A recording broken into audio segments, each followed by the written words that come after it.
is Fenn and Whixall National Nature Reserve? It's Britain's third largest raised bog.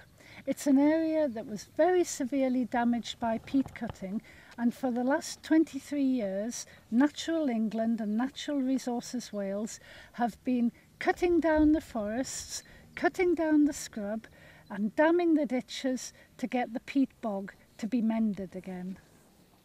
What is the difference between the moss and the bog? There isn't a difference. The moss is a Western or Shropshire name for a peat bog.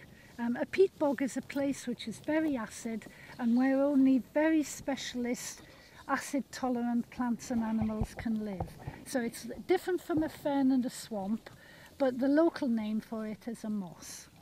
The moss is very old. You are sitting on 10,000 years worth of peat underneath you.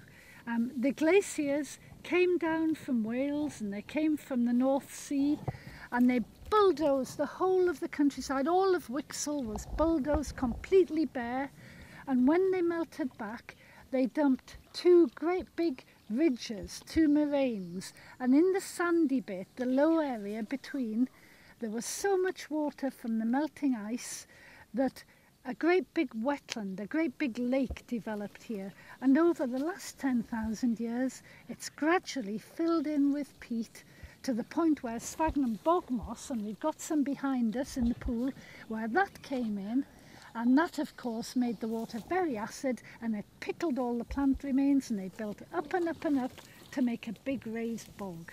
If you drain the bog and you cut it and you take it away, you've got no more history left here. And also, of course, you know, if we look in the wet peat cuttings here, you've got really rare bog creatures and they can't live anywhere else. So if you cut peat and drain bogs, they all become extinct.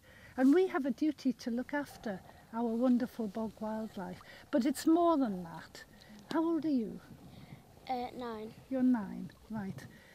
We're doing this for your future, because this peat bog underneath us is a huge store of carbon.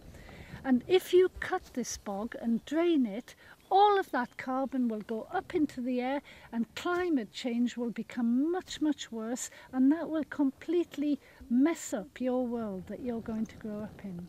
So it's really important for the past, the present and the future to mend this peat bog. How big is the moss? It's huge. I don't know if any of you boys going to go up as spacemen in space when you get bigger? No. How about you girls? No. Yeah. Why not? Why not? I heard that you can see it when you go up to space. You can. So if any of you go up in space on your holidays in the future, which you probably will, give us a wave. It's nearly 1,000 hectares, 2,500 acres. It's Britain's third largest raised bog, huge, and a huge important store of carbon and wildlife. Have you seen an adder yet? I have. Yes, I saw an adder last week. It was by the trackside and I nearly trod on it. What is the strangest thing you found on the moss? The strangest thing I found was one of the old peat cutter's boots, which he must have taken off because it leaked. He threw it in the peat bog and it then got swallowed up by peat, and his son, who was a very old man, came back to the same place that his father had been cutting many years later and dug it up out of the peat. Have you ever measured how deep one of these pool behind us are? Yes. Some of our research workers have measured them by falling in. There was one drain where somebody was like that and they were completely down the drain. Some of the drains on the moss were over 4 metres deep, but this one is just a peat cutting. This isn't a drain, it's a peat cutting, and this one would just be about 36, it would be about 1 metre deep. Have you ever seen like a bog body or? I have, yes, but this bog is very, very special because we've got more bog bodies than any other bog in Britain. taken from this bog, but they were found a long, long time ago before we knew how to preserve them.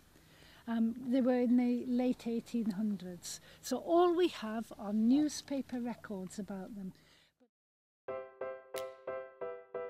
Thank you for those answers, they were really